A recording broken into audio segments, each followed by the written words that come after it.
Hey YouTube. Alright, let's take a moment here.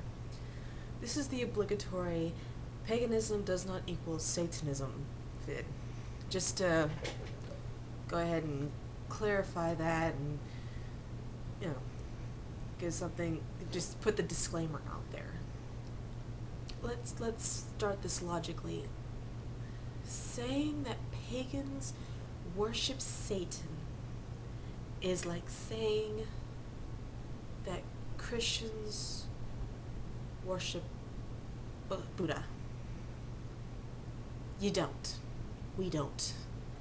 Different religion, different backgrounds, different roots. Pagans have different beliefs, and they look. I've been in the defensive stage before, where every time someone brings up, you're going to hell because you do this, it gets very frustrating. And as an exercise for those who are just questioning, you've heard that paganism is evil and different. Just walk through me here. Just walk this with me. Think about what you do as a Christian, or even as a Jew or a Muslim. It's all kind of the same scheme of things. You wake up on your Sabbath, your day of rest, your holy day, whether it's Saturday or Sunday or whatever, and you go to a place of worship. There are people there you can be with if you want to, or you can study on your own if you like. And there are rituals that you go through. You listen to holy texts. You pray. You pray to your God, and you are grateful to Him for creation, for everything in the universe, and for everything that He's given you, and you ask Him to love and protect you, and you do this with other people. You light candles, you dance, you sing, you chant, you hold hands and make circles. You raise your hands in worship, and you have holy days, holidays that mean something very important to you. In the case of the Christians, the Christian and pagan religions are very, very close together. And really, that's not much different than what we do.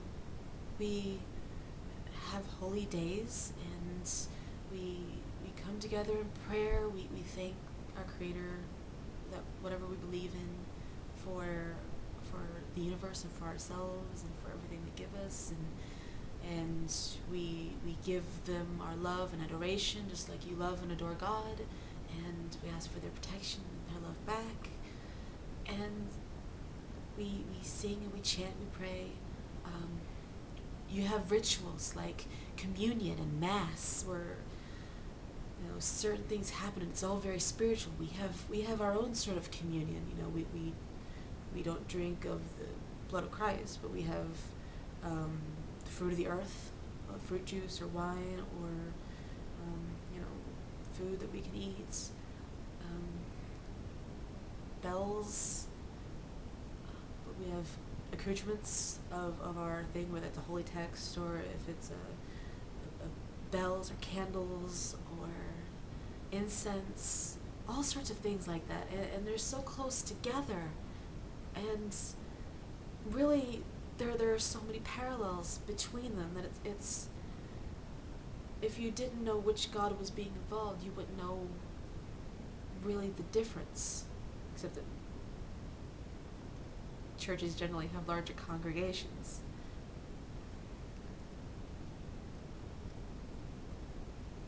And in both cases, whether you're talking about an Abrahamic religion or paganism, there's sort of a karmic balance that has to be followed. on one hand, we have the golden rule: do unto others as you would have them do unto you. Jesus said that of the commandments, two were the most important. The one about serving your God Most High first, and the second one was love your neighbor as yourself. On the pagan side, we've got the wicked reed, which just about everybody follows in some form or fashion, even if they don't call it that. It's and harm none, do as ye will. And harm none is a big inclusive statement. It includes probably more than the commandments do. For example, honor thy mother and thy father. Really, we could read is about honoring everybody, your children, your spouse. I mean, everybody, from A to Z, because to dishonor them would be harmful.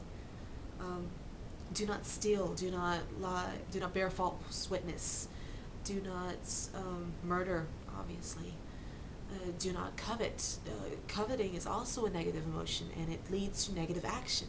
So Wiccans are also, and pagans are discouraged from things like jealousy, envy, and greed, because they lead to negative actions that harm others.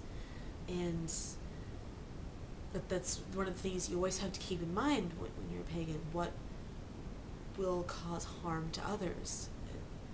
And sometimes I don't even think that people studying paganism really get how important that is, because if you make a spell that is supposed to attract, let's say your pockets are feeling a little empty, and you do a spell to help you find money, to bring money to you, either a new job or a windfall, like literally maybe $50 on the ground.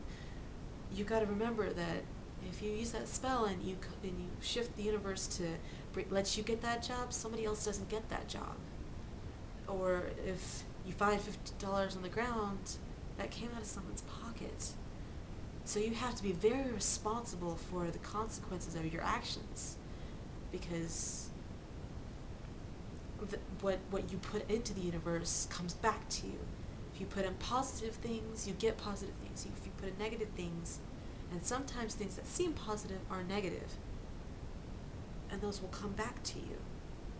And likewise with Jesus' word, treat your neighbor as yourself. Treat him as well as you would want to be treated. And sometimes I think that Christians forget that. Jesus said, hate the sin, love the sinner. And sometimes the Christians are so busy reminding us of the sin that they forget to remind us of the love. Jesus didn't yell at the sinners. He sat down with them and shared his word and his mercy with them, with no expectations of reciprocity. There was no, if I give you this, you give me this. There was, I'm going to give you this in the faith that you will eventually return it to me.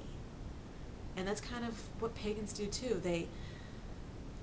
We do spells that will help and protect, and with the hope that we will gain that sort of good faith in return. And in all the mudslinging between the two factions, sometimes I think that gets a little lost, because it's just as harmful for the pagan defending his faith to sling Bible verses at the Christian as it is for the Christian to sling Bible verses at that. It's just, at no point does anybody win, and all that happens is that people become angry and feel hatred, and that kind of negative feeling just does not make anybody better. It doesn't make anything better.